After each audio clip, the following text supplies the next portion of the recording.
Hello guys, welcome all of you. आज हम discuss करने जा रहे हैं कुछ इम्पोर्टेंट क्वेश्चन घड़ी के, जो कुछ छोटा सा पार्ट बचा हुआ है।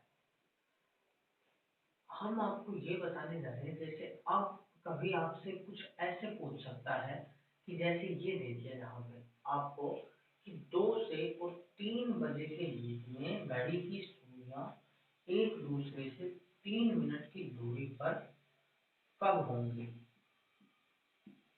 मतलब 3 मिनट की दूरी पे ये एक दूसरे से किस टाइम पे होंगे। मेरे बच्चों, अभी तक जो हमने सीखा है हम उसी को थोड़ा सा और आगे बढ़ाने जा रहे हैं।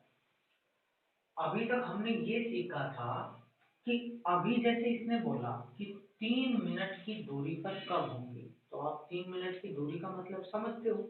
ये क्वेश्चन एक दूसरे तरीके से और भी बनाया जा सकता था। कैसे? देखो, ये क्वेश्चन हो सकता है ऐसे होता कि 2 से और 3 बजे के बीच में घड़ी की सुइयों के बीच में 18 डिग्री का एंगल जो है वो कितने बजे बनेगा। टाइम पूछ लिया आपसे, बिल्कुल ठीक है। अब आप समझ रहे हो 18 डिग्री के एंगल का मतलब। आपको पता है कि 5 मिनट का मतलब होता है, घड़ी जो होती है हमारी, यहाँ पे ये 12 होता है, ये 6 होता है, ये यहाँ पे 3, ये 9, यहाँ पे 1, यहाँ पे 2, ये 4, ये 5, ये यहाँ पे 7, यहाँ 8, यहाँ 10 और यहाँ 11। हमने ये कहा कि ये 5 मिनट जो है, इन 5 मिनट के बीच में जो एंगल बनता है वो कितने डिग्री का बनता है। 5 मिनट में जो एंगल बनता है वो बनता है 30 डिग्री। तो आप समझ रहे हो कि 1 मिनट में कितने डिग्री का एंगल बनता होगा। 30/5 का मतलब 6 डिग्री। इसलिए आपको ऐसे ही समझना है कि 3 मिनट घड़ी की सुइयां एक दूसरे से दूर है, इसका मतलब उनके बीच में कितने डिग्री का एंगल बन रहा है, 18 डिग्री का एंगल। तो आपने क्या किया कि 3 मिनट में जो एंगल बन रहा होगा वो 18 डिग्री। अब क्वेश्चन आपके सामने ये है कि 2 और 3 के बीच में 18 डिग्री का एंगल किस टाइम पे बनेगा। तो देखो आपने क्या किया था, आपने कुछ ऐसा किया था कि जब आपने 0 डिग्री का एंगल फाइंड किया था तो 60/11 इंटू एच और प्लस माइनस 0, ऐसा ही किया था। बिल्कुल सही बात है। दूसरा आपने किया था 60/11 इंटू एच और प्लस माइनस 6, ये किया आपने 180 डिग्री में, ये किया आपने 0 डिग्री में। फिर इसके बाद आपने 60/11 इंटू एच और ये प्लस माइनस कितना किया 3, ये किया आपने 90 डिग्री। मैं आपको ये बात बहुत ही अच्छे से बता चुका हूं कि ये हम प्लस माइनस 6 क्यों कर रहे हैं।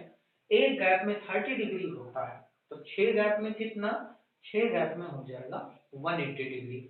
जीरो से और कितना बढ़ाना था हमें, 180, जीरो से 180 पे जाना है तो हमें 6 प्लस करना पड़ेगा, इसलिए यहाँ पे प्लस माइनस 6 किया।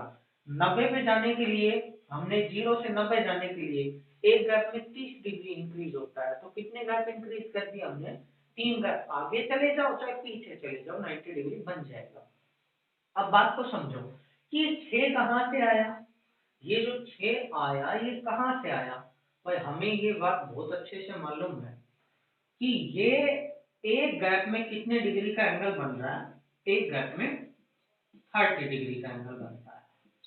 तो हमारे पास में 180 डिग्री का एंगल था, तो हमने ये बात पता करने के लिए कि 30 डिग्री का एंगल फॉर्म करने के लिए एक गैप चाहिए, तो 1 डिग्री का एंगल फॉर्म करने के लिए 1/30 चाहिए, और 180 डिग्री का एंगल फॉर्म करने के लिए 1/30 और मल्टीप्लाई बाय 180। इसका मतलब 6 प्लस माइनस करने पड़ेंगे, मतलब जो भी था ना, जो भी एंगल फाइंड करना था उसमें हमने 30 का भाग दिया, तो हमारे पास 6 आया तो प्लस माइनस 6 किया। जैसे 90 डिग्री फाइंड करना था, 90 में 30 से डिवाइड किया तो 3 आया, तो प्लस माइनस 3 करेंगे। अच्छा ये आपको पता है ना 30 से डिवाइड क्यों कर रहे हैं, क्योंकि एक गैप में कितना डिग्री होता है, 30 डिग्री। इसलिए 30 डिग्री चाहे प्लस करोगे तो भी एंगल बन जाएगा वही, पीछे चलोगे तो भी वही एंगल बन जाएगा, उस बात से कोई फर्क नहीं पड़ता। अब आप चीजों को कुछ ऐसे समझो कि ये 18 डिग्री का एंगल फाइंड करना हमें, तो 18 डिग्री का एंगल फाइंड करने का मतलब हुआ मेरे बच्चों कि अब की बार आप 18 को डिवाइड कर देंगे। किसको डिवाइड कर देंगे? 18 को डिवाइड कर देंगे किससे? 30 से। तो जब 30 को आप 18 से डिवाइड करेंगे तो आपके सामने जो रिजल्ट आएगा वो आएगा 0.6। ऐसा ही होगा। तो अब जो एंगल फाइंड करने का हमारे पास फॉर्मूला है वो ये है 60/11 इंटू एच और प्लस माइनस। अब आपको प्लस माइनस क्या करना है? 0.6। तो आप प्लस भी करेंगे माइनस भी करेंगे, दोनों ही काम करेंगे। क्यों? क्योंकि एंगल बनेगा कितनी बार? 2 बार बनेगा। एंगल कितनी बार बनेगा? 2 बार। तो ये देखो 60/11 इंटू, अब देखो 2 से 3 के बीच में फाइंड करना है ना, तो h का मतलब पहले वाला, तो ये 2 और प्लस माइनस 0.6। तो आपने क्या किया? एक तो आ गया आपके पास में 60/11, जब आपने 2 में प्लस किया 0.6 तो 2.6 आया। दूसरा 60/11 इंटू 2 में से 0.6 को माइनस करोगे तो कितना आ जाएगा? 1.4। इसको आप गुणा करोगे 26 या 78 और 78 दूनी 156, मतलब ये आपके पास में आ जाएगा 1560 आ जाता। एक पॉइंट से 0 कैंसिल कर दिया हमने और इसको किससे डिवाइड करोगे? 11 से। सेम ये 14 छक्के 84 और इसमें भी किससे भाग दे दोगे? 11 से। तो आपने देखा 11 7 77, कितना बच गया? 7 और बटे में 11। यहाँ पे कितना? 11 एकम 11, कितना बच गया भाई? 4, 11 चौक 44 और ये 2/11। इसका मतलब ये आई है जो मिनट आई है आपके पास में, ये दोनों ही। तो इसका मतलब क्या समझे कि एक तो 2:14 सही 2/11 मतलब इस वाले समय पे, सॉरी, और एक 2:07 सही 7/11 इस वाले समय के ऊपर। मतलब ये जो दो टाइम होंगे, इन दो टाइम के ऊपर हमारा एंगल बन रहा होगा। कितने डिग्री का एंगल बन रहा होगा? 18 डिग्री का एंगल बन रहा होगा। तो आपने इस बात को बहुत ही अच्छे से समझा। एक तो 2:07 सही 7/11, एक 2:14 सही 2/11। अब आप एक बात बताओ, मान लो यार मैं ऐसे कर दूं कि 2 और 3 मतलब कोई भी टाइम हो, उस टाइम से कोई भी फर्क नहीं पड़ता, टाइम इवन कोई भी हो। जैसे मैंने ये कह दिया कि 4 मिनट की दूरी के ऊपर कब होगी, तो 4 मिनट की दूरी के ऊपर होने का मतलब तुम समझते हो बच्चों? बिल्कुल। 4 मिनट की दूरी के ऊपर होने का मतलब होता है कितने डिग्री का एंगल? 1 मिनट में 6 डिग्री का एंगल, तो 4 मिनट में कितने डिग्री का एंगल? 24 डिग्री, मतलब 24 डिग्री का एंगल। तो अब आप क्या करोगे? अब आप 24 को 30 से डिवाइड करके देख लोगे कितना प्लस माइनस करना है। तो जब आप इसको डिवाइड करोगे तो कितना आएगा? ये 0.8 आएगा। अब आपको यही तो काम करना है, 60/11 और h और प्लस माइनस 0.8।